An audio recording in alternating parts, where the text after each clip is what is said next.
Welcome to the Positive Gene Podcast. My name is Sara Kavanaugh. This is a podcast empowering cancer previvors and survivors over our hereditary cancer risk. We're all in this together, and I'm so thankful for your support. Let's dive in. Welcome back to the Positive Gene Podcast. I'm your host, Sara Kavanaugh. Now, when I was first diagnosed with Lynch syndrome, there weren't many voices out there, much less voices that felt steady, practical, human. But one of those first organizations and perspectives I found was AliveandKick'n.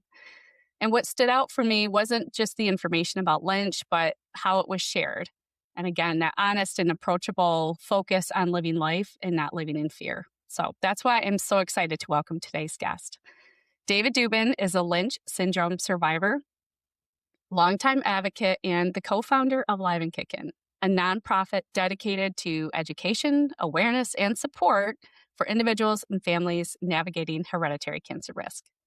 After his own colorectal cancer diagnosis and learning he carries Lynch syndrome, David, along with his wife, Robin, have helped build one of the most trusted patient-led organizations in the Lynch syndrome community, connecting patients, families, clinicians, and researchers while keeping the conversation clear and relatable. David, I am so happy to have you here. I finally got to meet you in person last week in San Francisco, and now I'm so happy to have you on the show. So welcome. Well, I appreciate being called steady, practical, and human. I don't often get compliments, so I consider those to be compliments. Yes, they are, totally. I mean, it's been a consistent presence for me since my diagnosis, so at least from my perspective. No, I appreciate you sharing that. And it was a pleasure meeting with you as well. I look forward to meeting new folks in this space, as there does seem to be only a handful of us that are really out there on the advocacy side for Lynch syndrome. So I'm very pleased to be part of it and very pleased to see some new faces come in and voices come in, so to speak. And I think you got a great one. Thank you. I appreciate that. So before we get deep into Lynch syndrome and advocacy, but I have to ask, how do you usually introduce yourself when cancer advocacy comes up? So first of all, I usually introduce myself as a Lynch syndrome survivor, 2-time colon cancer survivor, as well as a kidney tumor. But that was not a really heavy one, I guess. But also a above average soccer coach and player. Nice. But that was I love that. a while ago. I stopped playing at 50. So I guess I can't call myself an above average soccer coach and player anymore. I don't know what to call myself.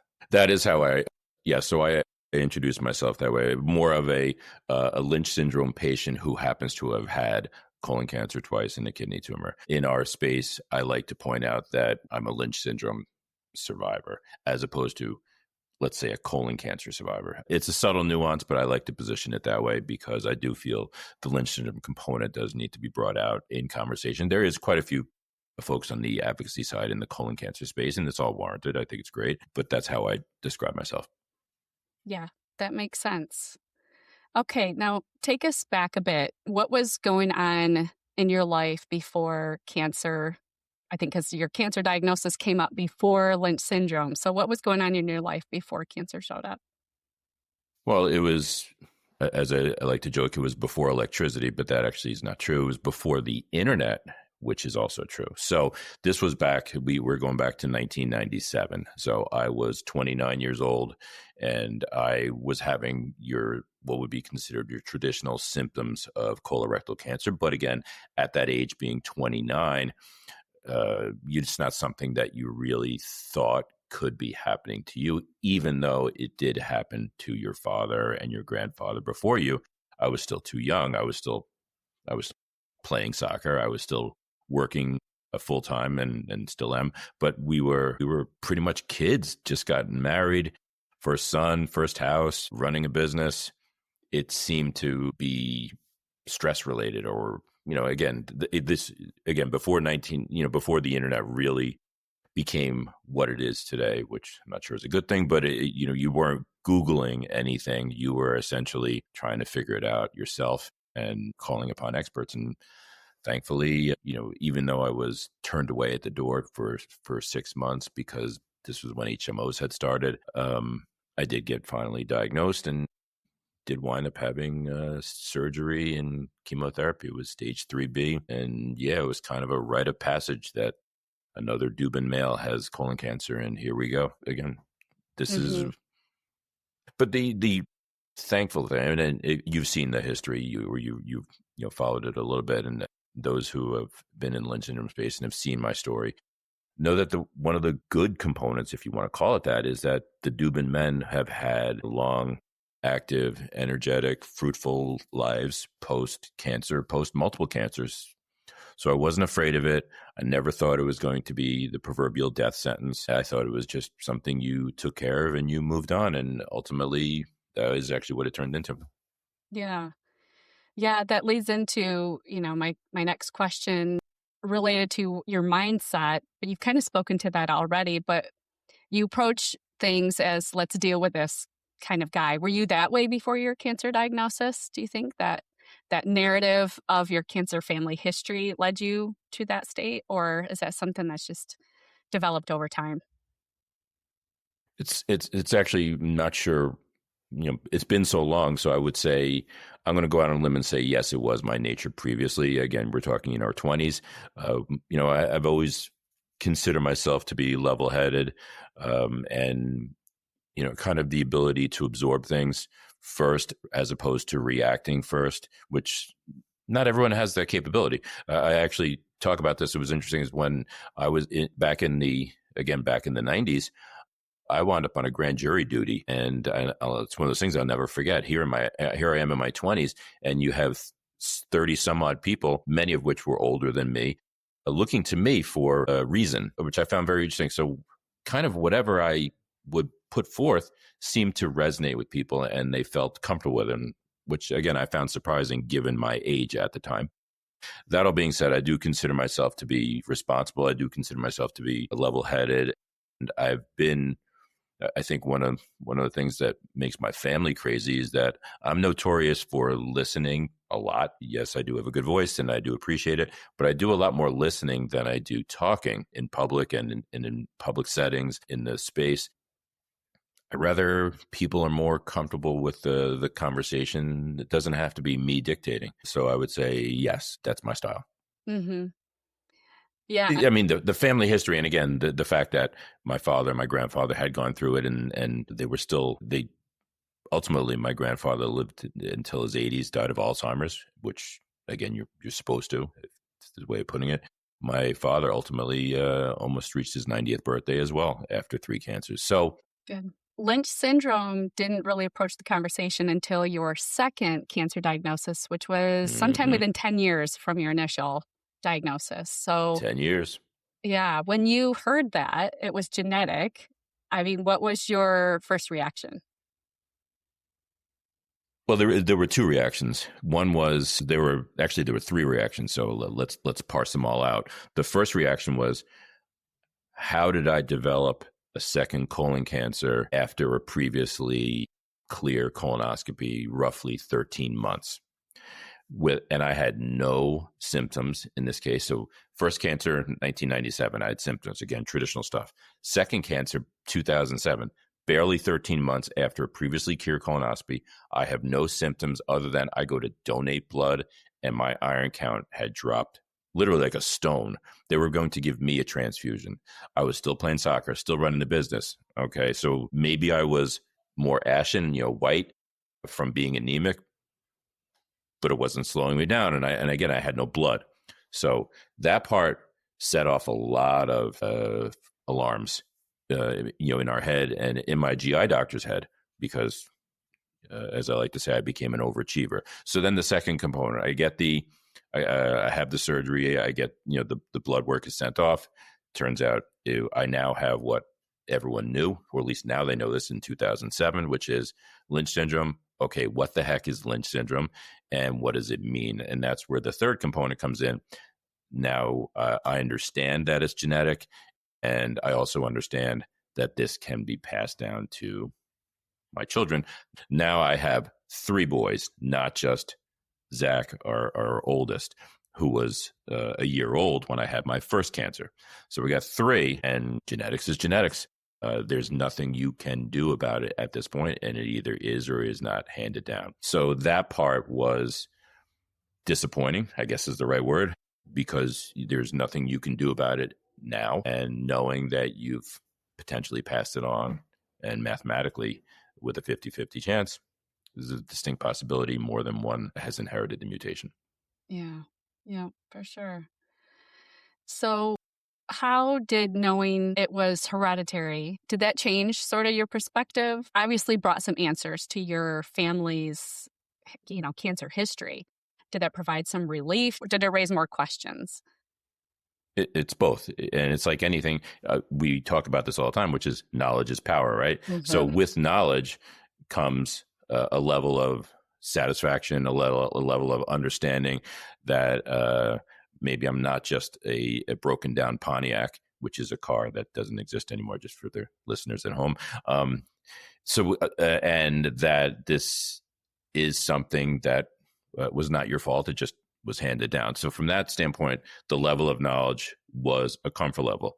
Also, the level of knowledge that knowing you should have other types of diagnostic tests done in order to maintain your level of, what's the word, I guess, not developing cancer, you're screening Mhm. and having more things. That's also a good and also a bad. And it's a comfort knowing that you should do these things. You have these steps in place, but also it creates a new level of scanxiety, which is a term I'm sure everyone's familiar with who's going to be listening, which is every time you go for that annual colonoscopy or upper endoscopy or cystoscopy or mammogram or CTs, chest, abdomen, pelvis, all these things that you go for, you don't know what you're going to find when you show up. Again, as I like to say, I was an overachiever, 13 months clear to another stage 2 colon cancer. Very disappointing, but also a level of understanding. And the fact that I'm still here Mhm. allows me to feel pretty good about it. So at that point, just bringing your family back into the conversation, because your Mm. family has pretty openly shared how you've approached family conversations, like talking to your boys. Obviously, this has been a part of their entire lives, watching you go through your surgeries and treatments and screenings, and then building your organization, which we'll get to in a few minutes. Take us through how you handled those conversations in the early days. And now they're adults, right? So, what's changed and what insights can you provide to us from that family dynamic? Robin and I have been very upfront with each other. We talk about a lot of things. We talk about a lot of things in front of the boys that is age appropriate. So as they've gotten older, as you alluded to, they've only known me as a survivor. And also at the same time, I think most people, I'm not going to say all, but if they were to look at my life and look at what I do on a regular basis, it's not the type of story that someone would think this has a bad ending. I've maintained a level of activity that most people would attest to say that you're in good shape. So from that standpoint, they weren't afraid. Also, they knew that their grandfather and the lineage was okay. They would ask questions. We would answer them, again, age appropriately. It was just something that we did. We never thought to do otherwise. And of course, when we launched the foundation and you start having all these public speaking roles and having, similar to what we're doing today, having conversations with folks about Lynch syndrome, about the story, they're going to pick these things up. Kids are like sponges. And we never felt like we should sugarcoat it. We should, again, be upfront of them, age appropriate. And, they would ask, when when should I get genetic testing? Will I get cancer? All the questions that kids ask, Hmm. and we would answer them the way we felt would be age appropriate, but also being very upfront that these are the statistics, these are the facts. This is what we know. This is what we don't know, and it's worked out. I will say, back when they were younger and I used to read to them at night and stuff like that, stuff that you did as a younger parent before they got older and were able to pick you up and bring you to bed at night. It's certain things you never forget. And I remember, my youngest or oldest, when he was younger, would ask me, are you always going to be there for me? And you're like, oh God. And you're like, and I couldn't bring myself to answer incorrectly. I always felt like I would say, I don't know. And it, as a parent, you're like, you always want to be able to provide that level of comfort to your kids, especially when they're younger. And we don't know the answers. And I could get in the car on the turnpike and get mowed down by somebody distracted driving. This is stuff that we faced. And yeah, I don't know. I threw that out there. I'm sorry. No, I mean, it's the reality of being a parent and living with a high risk, syndrome, right? Yeah. And I agree. It's having these age appropriate conversations. Mine as of today are 8 and 12. And Mm-hmm. my oldest, my son, is aware of my presence online and the podcast and doesn't quite get it and isn't sure what questions to ask. He's more interested in helping me edit the podcast and create videos for me on TikTok. I'm like, we're getting there. We'll get there. And I think that would be a really interesting way to keep him informed about what's going on. So, do you think his getting involved with the editing and the production is his way of trying to understand it without appearing to try to understand it? 100%. Yeah. Yeah. Yeah. Kids are funny. They are funny, but I appreciate it. Yeah. I think it'd be great, just much like you've done with your boys, of getting them involved in this to understand what advocacy looks like from, there's so many different ways you can be an advocate, up front or behind the scenes. So I know one of your boys is involved in genetics. Mm-hmm. Fill me in on how your experience as a family has led your boys to somewhat get involved in this healthcare space. I think this is really fascinating. I guess so. Yeah, I think it's pretty cool.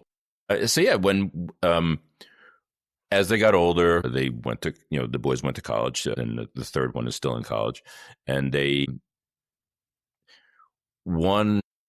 oldest wasn't sure what he wanted to be when he grew up. When he originally wanted to do video game design, okay, we didn't even know that was a major back in the day. So we're talking about about a dozen years ago, and when he came with us to one of the conferences, I think it was the National Society of Genetic Counseling, he said, "This could be interesting. This could be my way of participating and understanding the field, but also essentially making a career out of it." And those of us who are in this space know that the genetic counseling space typically does not have a lot of men. So from that standpoint, he felt like he would be the proverbial unicorn. But as it turns out, genetic counseling school, getting a master's in genetic counseling, was not easy to get into. So when he was unable to get into the genetic counseling master's program, he did actually go for a master's in medical genetics, and has turned that into a career as well in the genetic space. Not a genetic counselor, but in his role, he's not on the cancer side; he's on the prenatal side. So it's different, but it's still genetics, and it's still pretty cool, and it still tells a story. And we're all just one big set of mutations, or not a big set, but we all have mutations. Just most of us don't know what they are. Yeah, for sure. That's and the middle one, who is negative, he works for a genetic testing company as well, but he's in software, so it's not the same. But again, yeah. Well, like I said, I mean that's all the behind the scenes, right? Still informing science and advocacy in a way in healthcare and improving people's lives. I think that's pretty phenomenal. Now, what is your youngest majoring in, since he's still in school? He's going to change the world.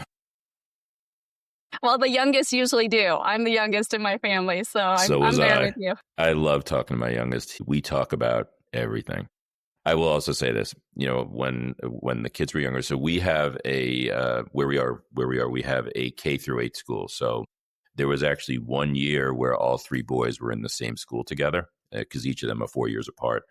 And I remember, and again, these are things you remember as you get older, some of my fondest memories and most vivid memories have been just walking with the boys to school in the morning and after school. And they would just talk about anything. Again, I do a lot more listening, and they would just go at it. And I loved it. And we still do this to this day. When the 3 of them get together, they just talk about everything. And I think it's great. I think they're very well rounded. I think they're rounded and grounded, I guess. And we are comfortable having having literally any conversation about just about anything without restrictions. Yeah, that's good. Yeah, that's good. We'll see what he wants to be. I'm not sure. Whatever it is, it's going to be big. Probably.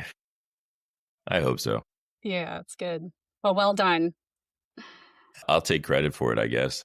I'm pretty sure Robin had much more credit for getting them into the schools that they did than me.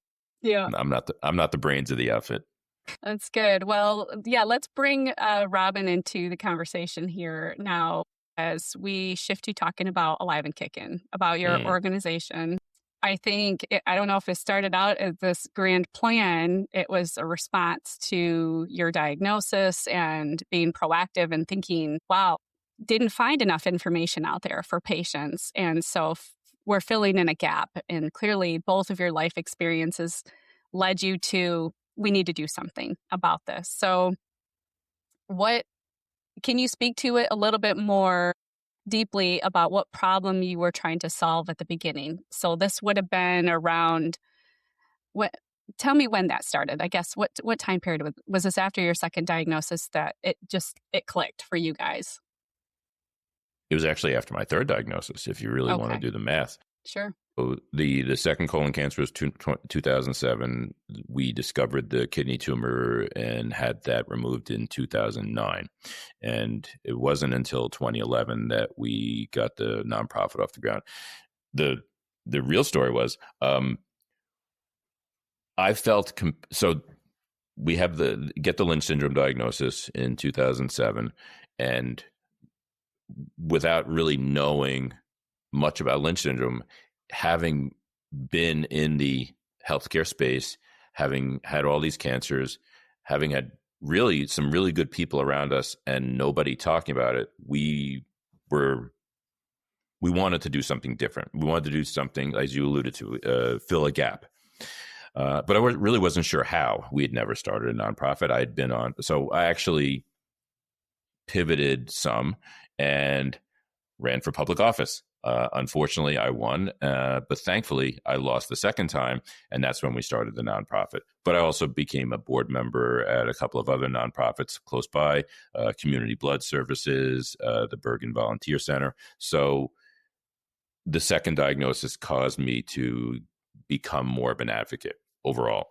But again, it wasn't until 2011, after I did not win my reelection bid, that we officially launched the nonprofit, became a C3. And I would love to tell you that we knew what we were doing going into this, but we did not. We knew that there was a gap, but at the same time, most of my advocacy space in the healthcare advocacy in the healthcare space was done just as a colon cancer survivor. So we were kind of making this up as we go along, and really, it wasn't until originally, I don't know if you saw this, but Dave's Not Dead Yet was going to be my idea for the name. And somehow Robin did not like that. And I'm not sure why. Maybe it didn't have as much longevity as AliveandKick'n, but AliveandKick'n seemed like a good name and we stuck with it. So yeah, we weren't really sure at the time. And it really wasn't until we kind of we launched a registry in 2015 that we really started getting knee deep into the Lynch syndrome space. People were talking more about genetics than before. We did discover that there was more than us in the Lynch syndrome space. There were a couple of organizations that were trying to make a difference as well. None of us were huge. None of us you would compare to, let's say, the breast cancer world or even the BRCA world, let alone the Lynch world. So We're still working towards things. The idea of the registry blossomed, and we started it. And unfortunately, the way it worked out, it never turned into what it could have been because of nuances with the organization that was coordinating the registry. But when we launched Living with Lynch about 6 years ago, as well as the podcast, that's really when things started taking off, and it coincides with everything going on in the Lynch syndrome space with microsatellite instability, with immunotherapy, and dare I say it, a vaccine that really is where we found our stride. That was a really short version of a long history, wasn't it? That's right. I Thank you. You've encapsulated it well to, yes, we knew there was a need, to, wow, look at how far you guys have come in that time period, right? And I love that in part of your journey isn't just having practical information for folks, creating an awareness and advocacy space, but on your show and what you communicate out is bringing in those subject matter experts from the medical space, the healthcare space, the science space. I think is really fascinating, and that's what I love about listening to your podcast is you're bringing in these experts from all over the world, actually, which is pretty cool. That's pretty cool. And yeah, and filling us in on what is happening in the Lynch space. So from that perspective, I think, you've done a great job of not making it overly clinical and overwhelming, really making it relatable and in a way that lets us know, boy, there's hope here, right? From treatments and cures, and just generally knowing your Lynch syndrome awareness can have such a huge impact. So did you ever imagine, how many people this work would reach, right? Through your podcast, your advocacy? Did you ever imagine that? I'll say, actually, I did. That's the interesting thing is when we started learning about the Lynch syndrome statistics, which has only gone up. So back in the day, let's go 2011, there were estimates that Lynch was affecting 1 in, let's say, 500 people nationally. And as time has gone on, that number, as you probably know, is somewhere closer to 1 in 300, or even I hear this number 1 in 279, which I find very, very, very specific. 1 in 279. All right. Well, I feel like people can absorb 1 in 300 better than 1 in 279. So I kind of go with that. But for argument's sake, that ain't rare.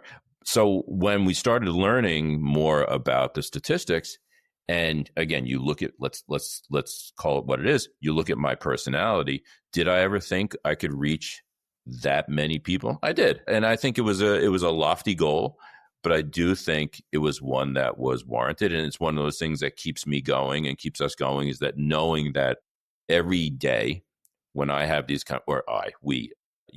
me, when we have these conversations with anybody, I don't know about you, but typically the proverbial light bulb goes off in their mind and says, wait a minute, you're saying this. Should I get genetic testing? Maybe it runs in my family. I had never thought about it. All of your typical responses come out. And I would say that I feel a sense of, what's the word? I feel like I've done my job, if you will, when somebody has those light bulb moments and starts thinking about something that they hadn't thought about previously, whatever that may be, especially in this case, Lynch syndrome. And it's crazy to think about it. But I talk to a lot of people, like you said, nationally, internationally, clinical community, patient community, and you would be surprised. Well, you wouldn't be, but I think many people would be surprised how many just don't think about it. And even those that should think about it haven't. Right. Yeah. Before we shift over to what's coming next, I want to talk about your Living with Lynch. Is it a workshop? Fill me in on what it is and what the plans are for that program. Sure. So in case we didn't mention, so Robin, my wife, is executive director of AliveandKick'n. And, like I said, she's much smarter than me. And we've taken the approach of anything that we do, any events, et cetera, they are usually relatively low risk financially with reward if break even or generating a couple of funds. That's the way we've approached everything. And that's how it's worked out. So as you alluded to for the Living with Lynch opportunity, this was something that came about 7 years ago, where we always wanted to get folks together in the Lynch syndrome space. We just had not put the pieces together. It just was, it was, again, it wasn't easy, and we needed the catalyst, if you will. So AliveandKick'n has a good relationship with not only nonprofits in the Lynch syndrome space, but some of the nonprofits in the colon cancer space. So one of the organizations we have a very good relationship with is the Colon Cancer Coalition. And they do these fundraising races called Get Your Rear in Gear. A number of us had participated in them over the years. As much as I stopped playing soccer at 50, I can still run a 5K, and I'll use the term run very loosely. 11 to 12-minute mile is not exactly running, but as a runner, you can appreciate it. All that matters is how you look crossing the finish line. So right. Get Your Rear in Gear would do all these races nationally, and we came up with the idea of piggybacking onto their races in certain locations and creating this workshop around it. It was an application process. So we've all been to conferences where anyone can go, and they have their space. You could have 50, 60, 100, 300, whatever the case may be. Those all have their world, and we're completely fine with that.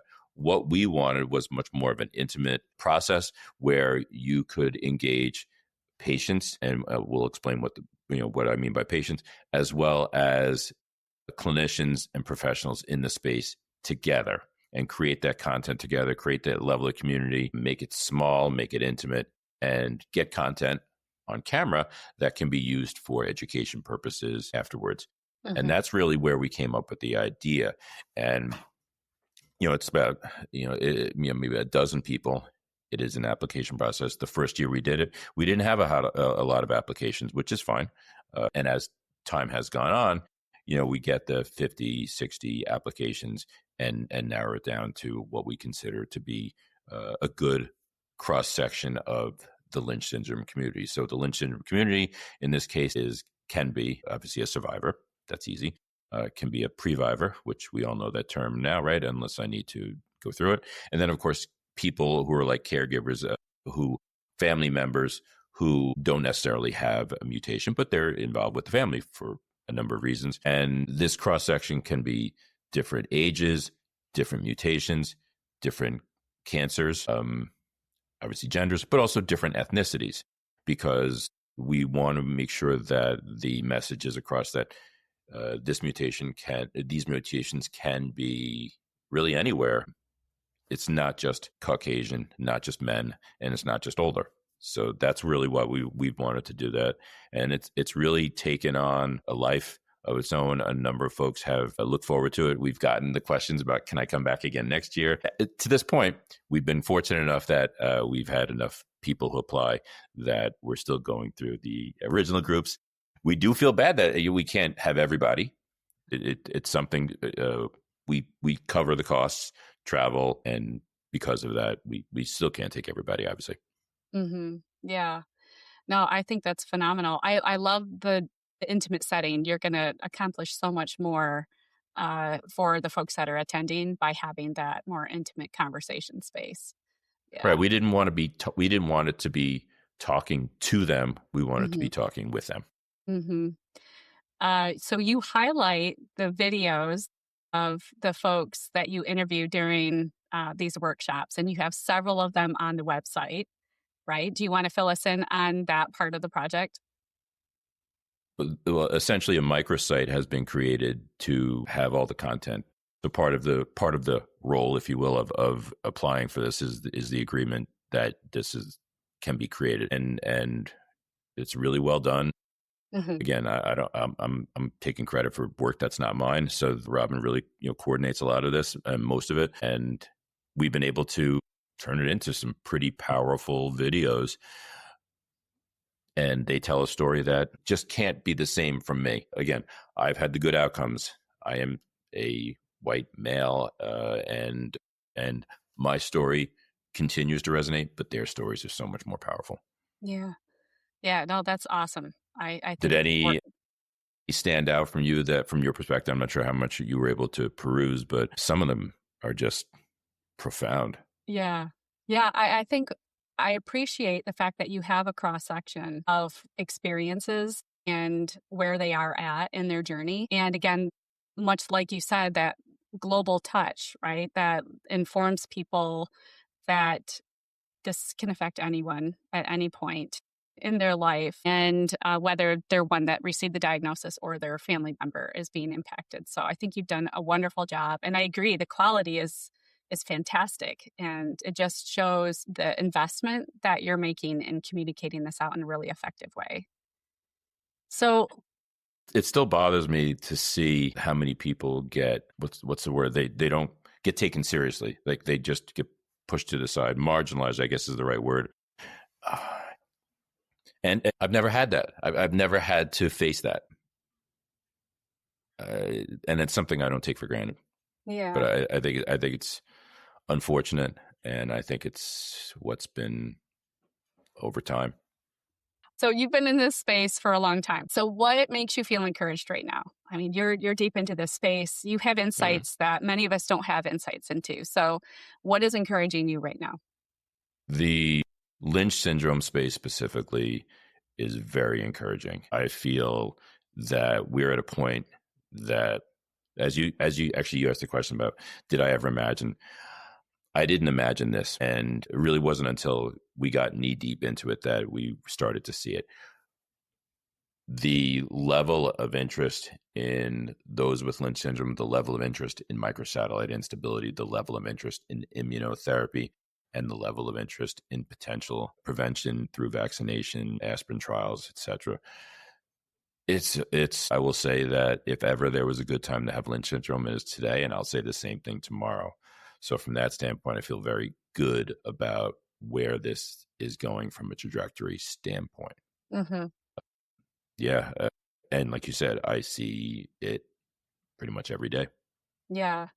So you've mentioned a few specific things that are happening that are encouraging in the Lynch syndrome space. So Mhm. you talked about, we know about immunotherapy in terms of, treatment if you are diagnosed with a cancer, if you have a cancer diagnosis. Talk to us about some of the other things that maybe people aren't as well educated on. Can you fill us in on what is encouraging about those two aspects of having Lynch syndrome? Well, microsatellite instability has been around actually several decades.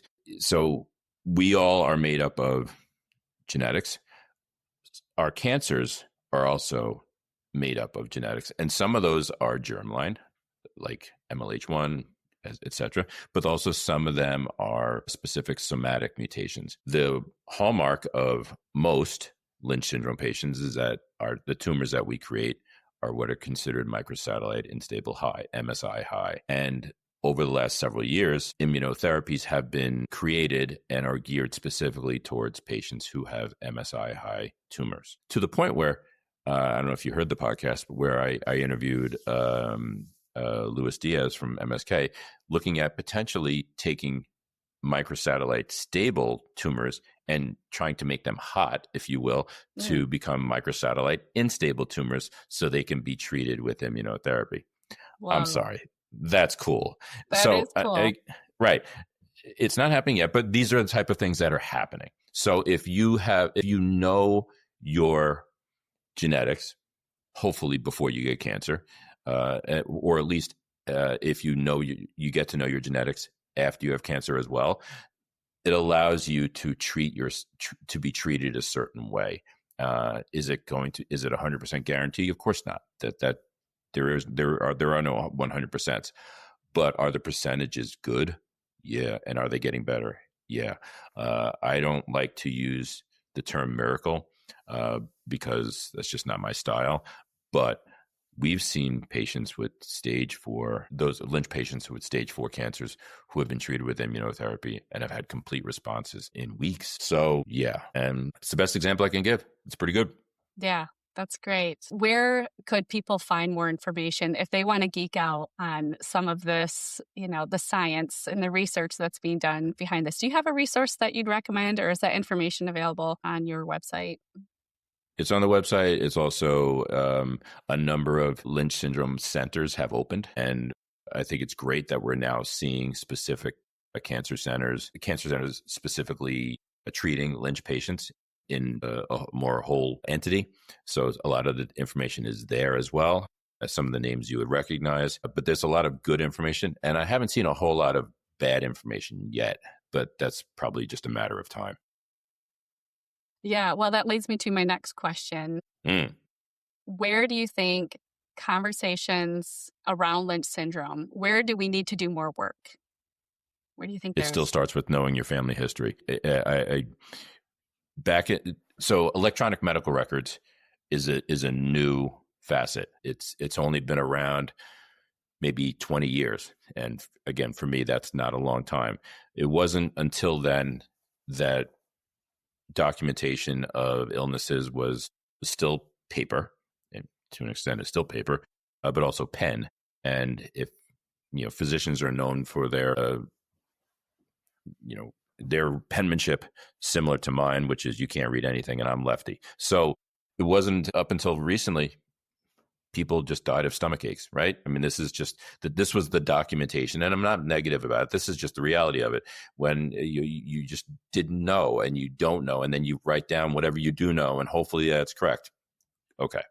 Nowadays, things are much more streamlined, much more organized, hopefully, I'll say. So from that standpoint, I think you're going to see a lot more data being created, a lot more data being cultivated from these large language models that are going to be able to hover over and pull keywords and really create some, stratified results from it. And I think we're going to see a lot of progress in that capacity. I don't even remember if I answered your question. Did I? Yeah. The question was, what work still needs to be done in this space? And you mentioned the genetic testing. And I think if I were to bring your comment full circle around genetic testing and AI, I think there's an opportunity for sort of creating that algorithm that's going to inform physicians to say, there's some red flags here. Obviously, There's some things around family history and symptoms, but there may be other things that we're going to find over time that should give you that calculation, if you will. And I know that's being done with genetic testing companies. For instance, JScreen, when you go through their intake process, they ask you all these questions, you fill in your family history, and then it will tell you you're probably not going to qualify for insurance coverage because it's giving you basically a score, right? I don't know what that score is called. Maybe you know what that is, but they will tell you if you fall in line with whether you qualify for coverage or not. So I don't know if it's called a score, but there's criteria for insurance coverage, Amsterdam or Bethesda criteria. Those have been around a long time. But as you alluded to, so again, go back in the day, 2007, when I had my genetic testing done, the EOB for the cost to my insurance was $25,000, and there were only, let's say, 5 genes on my panel, right? So now you fast forward to today. Let's just blow through time. That same test is now going to be 50, 60, 70 genes, 30, whatever the number is, a massive panel. And the cost is going to be $250. So that's the beauty of technology, is that some of the testing modalities have become so inexpensive and relatively routine that sometimes it's better or more cost effective, I guess is the right word, to actually pay cash as opposed to go through your insurance company, where you may have a copayment of more than $250. So this is the type of scenario that has come about, which I think is a good thing. Yeah, for sure. I think the accessibility piece has improved. There's still work to be done there. Right, because if you do your family history and you don't know everything, you may not meet criteria for insurance. But if you say, I think you can go through that process and still get what you may need. Yeah. Okay. Now we're approaching Lynch Syndrome Day on March 22nd. So this episode will be posted before that. What is something you want people to understand about Lynch Syndrome Day? What is something you want people to understand, patients and non-patients alike? Well, if you've known me through history, you know that I'm not big on days. We don't, we're not big on anniversaries, birthdays, things like that. That's never been our nature, because to us, it's another day. But that all being said, I would like to see more awareness about Lynch syndrome. I would like to see more people have an interest in knowing their family history. I'd like to see more people who are potentially looking at Lynch syndrome as something that may run in their family and look to get genetic testing if it's warranted. And of course, seeing someone in the clinical space who understands this and can help them in this, we'll call it a journey, whatever it may turn into. And that's what I would want from, let's say, Lynch Syndrome Awareness Day, which for me is pretty much every day. Yeah, yeah, absolutely. And we appreciate that about you. Thank you. So if Do somebody's you have new, something that you would want to say or have on Lynch I Syndrome? mean, I'm putting it back on you. yeah, I think I'm aligned with you. I could see both perspectives, right? Oh, this is something we deal with every day. We're in this space, but I think it also gives, with somebody who works in the creative marketing space, it gives us a platform to create awareness. And so we are unified in our messaging around Lynch syndrome, whether it be creating Lynch syndrome days around the country. You know, a lot of times, like a city will dictate a day, right, in their community, and you get a big plaque and all these things that say, today is Lynch syndrome day in Nolensville, Tennessee. Right. So those are examples of things that happen on days like today. And if it can bring a community together to bring awareness, you know, in a small way, then I'm all for it. So I think it's fun to see the opportunities that people are going to bring Lynch Syndrome Day to the forefront. And I think putting this package together of resources and experts on Lynch syndrome going into this will help further amplify that exercise. All right. Well, so for someone who is newly diagnosed, what do you want them to hear from you? If it's a Lynch syndrome diagnosis or they've learned they have a genetic mutation, you are a survivor as well. You could speak to it from that perspective. But what encouragement would you give to people that are maybe new to this space? The first answer is it's not a death sentence. So that's the first component. Let's get past that. The second component is let's say we're talking about if it's a mutation, it does not guarantee you will get cancer. The percentages are not 100%. So let's get that out of the way. The second component, if it is cancer, depending upon where it is as far as staging and what type of mutation you may have, it's a good time to be treated if ever there was one. So from that standpoint, the more you know, the better your opportunity is for treating it and living a very long, productive life. Yeah. Awesome. So how can listeners connect with you and even support Alive and Kick'n? The website is the best place to start. It is AliveandKick'n.org, AliveandKick'n.org. ING was taken. So that is us. And that is where you'd be able to see resources, watch the videos, reach out, get involved. That's probably the best way to do it. We do have an Instagram account for that as well. Okay. And if people want to support Alive and Kick'n, also go to the website. They can. They can. I mean, they can volunteer time. They can donate. They can get involved with some of the events. We've had a number of runners in the New York City Marathon and the New York City Half Marathon, and of course, we will have the application process for the next Living with Lynch, so that it goes up every year. And yeah, that's where you find everything. Awesome. Well done. Thank you. And thank you for having me, and thank you for doing what you do. Thank you. All right. So, David, thank you for having this important conversation. And most importantly, thank you for showing up in this space. Like I mentioned at the top of the show, you were one of the first people I encountered and just gave me a lot of hope and helped me dig into a little bit more about what I was facing. And I think you said earlier, knowledge is power. And you hear that a lot in our space, but I don't think we can emphasize enough just how important it is to learn about living with a genetic mutation. And so starting at organizations like Alive and Kick'n is really a great place to start.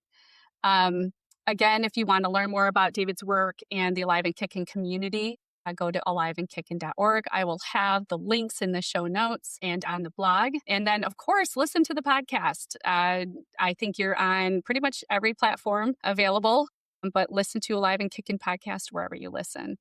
If this episode resonated with you, please consider sharing it, especially as we go into Lynch Syndrome Day on March 22nd. But as David said, This is an every day of the year encounter, so feel free to pass it along to anyone that need some encouragement. As always, you'll find the Positive Gene podcast wherever you listen.